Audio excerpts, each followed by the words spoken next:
আওয়ামী লীগকে রাজনীতিতে ফেরাতে আন্তর্জাতিক চাপ রয়েছে এবং তারেক জিয়াকে ক্ষমতায় আনার পেছনে শর্ত একটাই দেওয়া হয়েছিল, গণতান্ত্রিক পরিবেশ এবং গণতান্ত্রিক ধারা বাংলাদেশে অব্যাহত রাখতে হবে। এবং এটার কারণেই পল কাপুর ঢাকায় আসার ঠিক আগ মুহূর্তে আওয়ামী লীগের পার্টি অফিসগুলো খুলে দেওয়া হচ্ছে এবং আওয়ামী লীগের পার্টি অফিস খুলে দেওয়ার ব্যাপারে কোনো প্রকার বাধা বিপত্তি নেই, কারণ তারেক জিয়া নিজেও জানে আন্তর্জাতিকভাবে গণতান্ত্রিক মানধারা বজায় রাখতে হলে তাহলে আওয়ামী লীগের তার পাশে লাগবে রাজনীতির মাঠে। ক্ষমতায় তারা আছে ঠিক আছে, কিন্তু বাংলাদেশে গণতান্ত্রিক রাজনৈতিক ধারা এটা অব্যাহত রাখতে হলে আওয়ামী লীগকে মাঠে থাকতে হবে। আর এই কারণে এই আওয়ামী লীগের পার্টি অফিসগুলো খোলার ব্যাপারে বিএনপি সরাসরি সহযোগিতা করতেছে। ক্ষমতায় আসার আগে আন্তর্জাতিকভাবে এই কমিটমেন্ট তারেক জিয়া করে এসেছিল বলেই এখন আওয়ামী লীগের জন্য পার্টি অফিসগুলো খোলা সহজ হয়ে পড়বে। তাই আওয়ামী লীগের যারা ভাই ব্রাদার রয়েছেন তাদের উদ্দেশ্যে বলবো, নির্দ্বিধায় নিজেদের পার্টি অফিস নিজেরা সাংগঠনিকভাবে সংঘবদ্ধভাবে দখল করবেন, খুলবেন এবং আপনাদের পার্টি অফিসে আপনারা বাংলাদেশে গণতান্ত্রিক রাজনৈতিক ধারা চর্চা যেভাবে করা যায় সেইভাবে কার্যক্রম পরিচালনা করবেন। এর কোনো বিকল্প নাই। আপনারা আপনাদের পার্টি অফিসে পতাকা উত্তোলন করবেন, আপনারা আপনাদের পার্টি অফিসে গঠনতন্ত্র অনুযায়ী আপনাদের দলীয় কার্যক্রম পরিচালনা করবেন, আপনারা আপনাদের পার্টি অফিসে মুক্তিযুদ্ধ, গণতন্ত্র এবং বঙ্গবন্ধুর চর্চা করবেন। এটা কিন্তু এখন নিষিদ্ধ না। আপনারা জানেন জুলাই জঙ্গি হামলার মাধ্যমে সাম্প্রদায়িক গোষ্ঠী মুক্তিযুদ্ধ এবং বঙ্গবন্ধুকে মুছে ফেলার চেষ্টা করে তারা নতুন একটা বাংলাদেশ সৃষ্টির নাম করে পাকিস্তান সনদ আমাদের হাতে ধরিয়ে দেওয়ার চেষ্টা করেছে।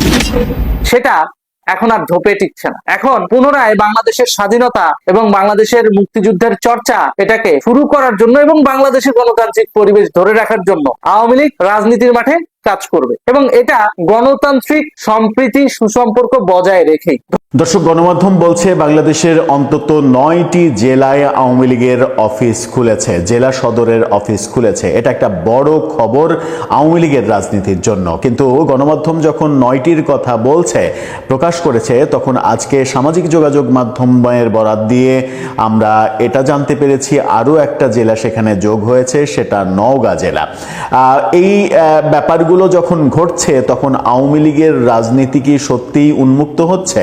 আবার অনেকে এই প্রশ্নও করছেন, অন্তর্বর্তীকালীন সরকারের দিয়ে যাওয়া যে নিষেধাজ্ঞা, রাজনৈতিক কর্মকাণ্ডের উপরে যে নিষেধাজ্ঞা, সেই নিষেধাজ্ঞা কি এখনো বলবৎ আছে নাকি সেগুলো বাতিল হয়ে গেছে? চলুন একটু আলোচনা করে দেখি এই ভিডিওতে কোন কোন জেলায় আওয়ামী লীগের অফিস খুলছে, আওয়ামী লীগের রাজনীতি কোন পথে এগোবে এখন।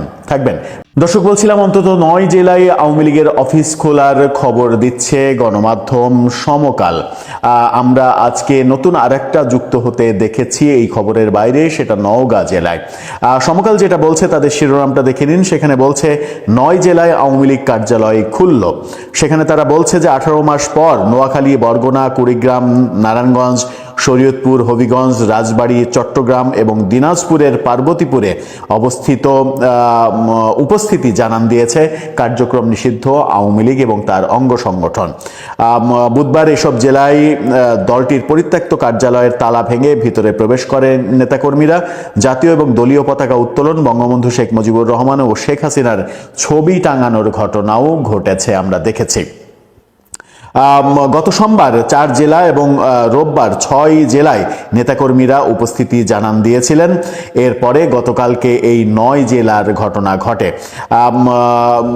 2024 সালের জুলাই আগস্টে পতনের পরে এই প্রথম এই ঘটনাগুলো দেখা যাচ্ছে। এখন পর্যন্ত বিভিন্ন সূত্র বলছে সারা দেশে অন্তত আওয়ামী লীগের 80টিরও বেশি অফিস খোলার ঘটনা ঘটেছে। কোথায় কোথায় ঘটলো চলুন একটু বিস্তারিত বুঝি। নোয়াখালী জেলা আওয়ামী লীগ কার্যালয়ে তালা ভেঙে প্রধান ফটকে ব্যানার ঝুলিয়েছেন ছাত্রলীগ, যুবলীগ নেতাকর্মীরা। কিছুক্ষণ পর ব্যানারটি সরিয়ে নেওয়া হয়। গতকাল সকাল 8টার দিকে মাইজদির টাউন হল মোড়ে এই ঘটনা ঘটে। বরগুনা জেলা কার্যালয়ে জাতীয় পতাকা উত্তোলন এবং বঙ্গবন্ধু শেখ মুজিবুর রহমান ও শেখ হাসিনার ছবি টাঙানো হয়। বুধবার সকালে শহরের শেরেবাংলা সড়কে অবস্থিত আওয়ামী লীগের জেলা কার্যালয়ে পতাকা উত্তোলিত অবস্থায় দেখা যায়। বরগুনা সদর থানার ওসি মোহাম্মদ আব্দুল আলিম বলেন, জড়িতদের শনাক্তে পুলিশ কাজ করছে। মানে একদিকে পতাকা তোলা হচ্ছে, খোলা হচ্ছে, আর একদিকে পুলিশ বলছে তাদের শনাক্তে কাজ করছে। নারায়ণগঞ্জ নগরীর 2 নম্বর রেলগেটে জেলা ও মহানগর কার্যালয়ের সামনে গতকাল দুপুর 2টায় দলীয় স্লোগান দিয়েছেন 5-6 জন কর্মী। ঘটনার ভিডিও ধারণ করেছে সাংবাদিকরা। ভিডিওতে দেখা যায় আওয়ামী লীগ কর্মীরা মহানগর দলীয় কার্যালয়ে ব্যানার টাঙাচ্ছেন। হবিগঞ্জ জেলা কার্যালয় খোলার কয়েক ঘন্টা পর আগুন দেওয়ার ঘটনা ঘটেছে। ওইদিকে হবিগঞ্জে খুলেছে, তারপরে আবার আগুন দেওয়ার ঘটনা ঘটেছে। সকালে শহরের টাউন হল এলাকায় জেলা কার্যালয়ে জাতীয় পতাকা, দলীয় পতাকা উত্তোলন করা হয়। এর কয়েক ঘন্টা পর দুপুরে হঠাৎ করে ভবনের ভেতরে আগুন জ্বলতে দেখা যায়। রাজবাড়ী জেলা কার্যালয়ে বঙ্গবন্ধু শেখ মুজিবুর রহমান এবং শেখ হাসিনার ছবি টানানো হয়। কটি ব্যানার ঝুলতে দেখা গেছে। ব্যানারে জেলা আওয়ামী লীগের যুগ্ম সাধারণ সম্পাদক শেখ সোহেল রানা টিপুর ছবিও দেখা গেছে।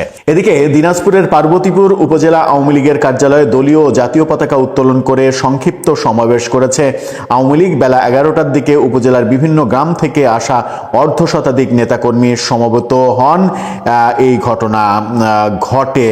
এছাড়া চট্টগ্রাম মহানগর কার্যালয়ে পরিচিতি ফলক লাগানো হয়েছে, অর্থাৎ নেমপ্লেট লাগানো হয়েছে। নগরীর নিউ মার্কেট এলাকার দারুল ফজল মার্কেটে এই ঘটনা ঘটে। গতকাল নতুন ফলক লাগানোর 2টি ভিডিও সামাজিক যোগাযোগ মাধ্যমে আসে এবং ভাইরাল হয়। এরপরে আজকে দেখা গেছে নওগাঁতে এরকম একটা ঘটনা ঘটেছে। সব মিলিয়ে দেশের বিভিন্ন প্রান্ত থেকে এ যাবৎ পর্যন্ত 80টিরও বেশি আওয়ামী লীগের অফিস কার্যালয় খোলা, পতাকা উত্তোলন, ছবি টাঙানো, এই ঘটনাগুলো ঘটেছে। 2-3 জায়গায় বিচ্ছিন্নভাবে এই ঘটনা ঘটার পরে আবার ভাঙচুর, আগুন, মবের ঘটনা ঘটেছে।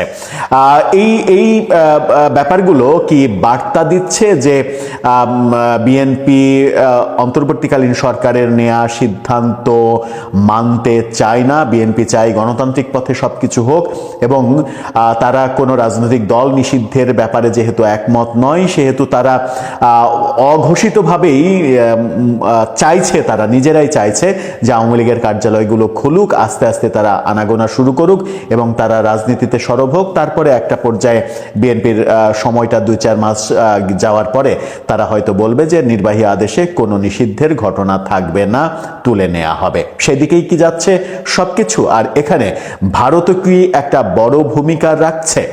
বিএনপি নির্বাচনে জিতেছে আওয়ামী লীগের ভোট নিয়ে, এরকম অভিযোগ আজকে নাহিদ ইসলামকেই করতে শোনা গেছে।